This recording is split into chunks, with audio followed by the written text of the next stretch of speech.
Rewind to the 1970s, when the first commercially viable CPUs began to transform the tech world. These humble beginnings marked the dawn of an era where the microprocessor would become the brain of every digital device. Over the decades, CPUs have evolved from simple, single-core chips to intricate multi-core powerhouses. The components have shrunk, but their processing power has grown exponentially. Fast forward to today, and these tiny chips are the powerhouse behind everything from your phone to your car. Dive into the anatomy of a CPU, a marvel of engineering that's more than just a silicon chip.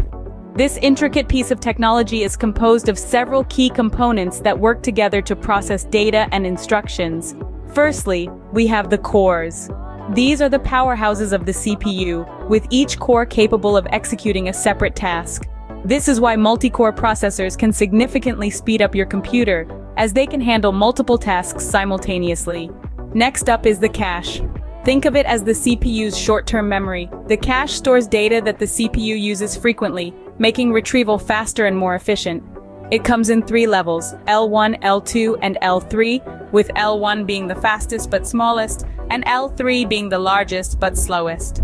Lastly, the control unit orchestrates the whole operation. It deciphers the instructions and sends out signals to control how data moves around the CPU. Together, these elements work in harmony to execute millions of instructions per second. Now imagine orchestrating this symphony of silicon, where each note is a data point and every beat an instruction. Like a seasoned conductor, the control unit directs this intricate performance, decoding and executing instructions with precision.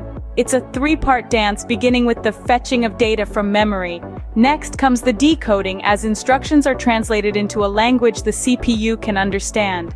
Then it's showtime, the execution of instructions, where the CPU performs the actual computation or data manipulation.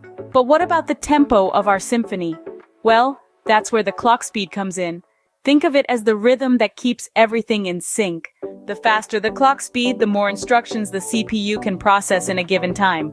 It sets the beat, and every component of the CPU follows it, creating a harmonious rhythm of data processing. Now let's talk about our unsung hero, the cache. It's like the sheet music for our orchestra, holding commonly used data close at hand for quick access. This way, the CPU doesn't have to fetch data from the slower main memory every time it's needed, speeding up the entire performance. Remember, every click, every swipe, every command you give your device, it all comes down to this symphony of silicon. In the blink of an eye, this intricate dance of data and instructions powers everything you do on your devices. So, what's the story of this small but mighty chip? Its tale is one of evolution, from humble beginnings to the intricate marvels we see today. Inside, a symphony of components works together, executing instructions with precision. It's the brain of the operation, making sense of digital commands and turning them into actions. It's the heart of your hardware, tirelessly pumping life into your devices. From the simplest calculator to the most advanced supercomputer, it all comes down to the magic of the CPU.